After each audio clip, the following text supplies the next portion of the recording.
La vie est courte, mais la plupart des gens la passent, comme s'ils avaient un temps infini. Voici la réalité. Une personne vit en moyenne 30 000 jours. C'est tout. Réfléchis à ça. Si tu as 30 ans, tu as déjà utilisé 11 000 de ces jours disparus et jamais de retour. Cette phrase que les gens utilisent souvent, « je le ferai un jour ». Un jour est un mot dangereux. Il te fait croire que tu as tout le temps du monde. Aujourd'hui, tu vas découvrir des stratégies puissantes pour faire compter ton temps. Pas seulement gérer ton emploi du temps, mais vraiment vivre ta vie. Chapitre 1. La perception du temps et la psychologie. Le temps joue des tours à ton esprit. Comprendre ces tours est la première étape pour le maîtriser. Te souviens-tu quand tu étais enfant, certains jours semblaient interminables, une seule journée pouvait sembler durer une semaine.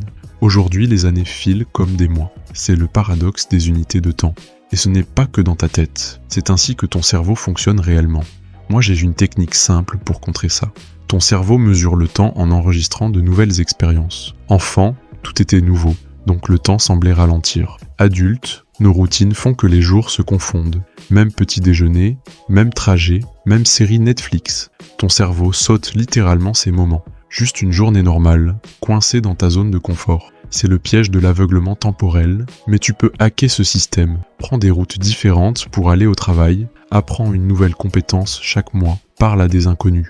Chaque nouvelle expérience oblige ton cerveau à prêter attention, ce qui étend de nouveau le temps. Et voici la plus grande erreur de perception du temps. Nous surestimons constamment ce que nous pouvons faire en une journée, mais sous-estimons massivement ce que nous pouvons accomplir en un an. C'est pourquoi les gens abandonnent trop tôt leurs objectifs. Chapitre 2. Gestion des priorités.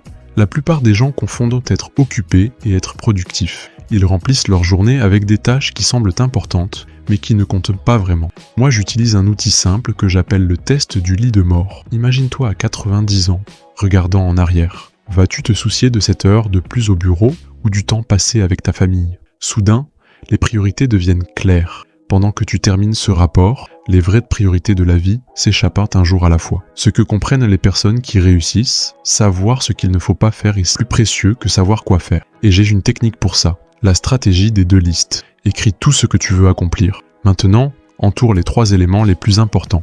Le reste, liste à éviter. Pense à l'intérêt composé, mais pour les choix de vie.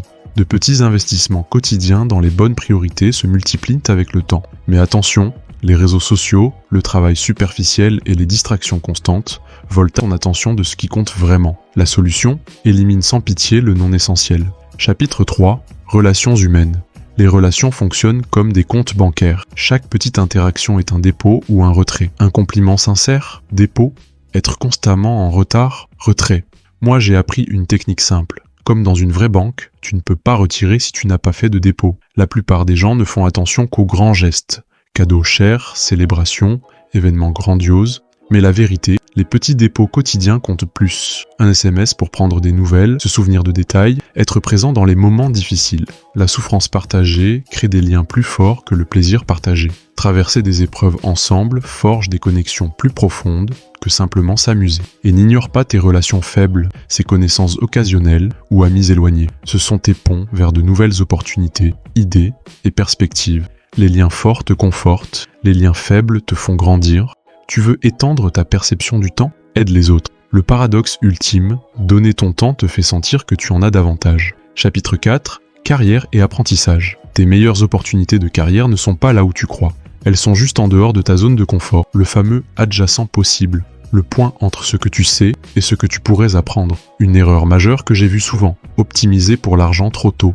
Dans tes 20 à 30 ans, optimise pour apprendre. Chaque nouvelle compétence est comme un ticket de loterie pour de futures opportunités. L'argent suit toujours la connaissance. Moi, j'ai une technique pour progresser dans sa carrière. Oublie l'échelle traditionnelle. Les carrières modernes ressemblent à des parcours en jungle. Déplace-toi horizontalement, diagonalement, parfois même en arrière. Chaque mouvement construit une combinaison unique de compétences qui te rend irremplaçable. Le confort est un sable mouvant. Plus tu restes longtemps dans un poste dépassé, plus il est difficile de partir. Secret, la procrastination productive. Quand tu évites une tâche, canalise ton énergie pour apprendre quelque chose de nouveau. Tes projets de procrastination révèlent souvent ta véritable passion. Chapitre 5. Santé et vitalité.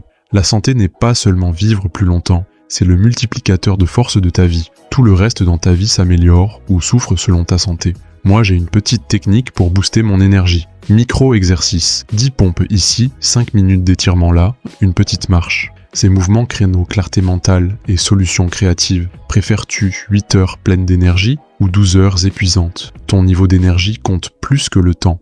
Mauvais état d'esprit. Je dormirai quand je serai mort. Le sommeil n'est pas juste du repos, c'est le super pouvoir de ton cerveau. Sans lui, tes décisions sont aussi mauvaises qu'en état d'ébriété. Promotion, relations, tout dépend de ton cerveau au top. Ces micro-habitudes font toute la différence. La vie ne consiste pas à trouver des heures supplémentaires, mais à faire que tes heures comptent.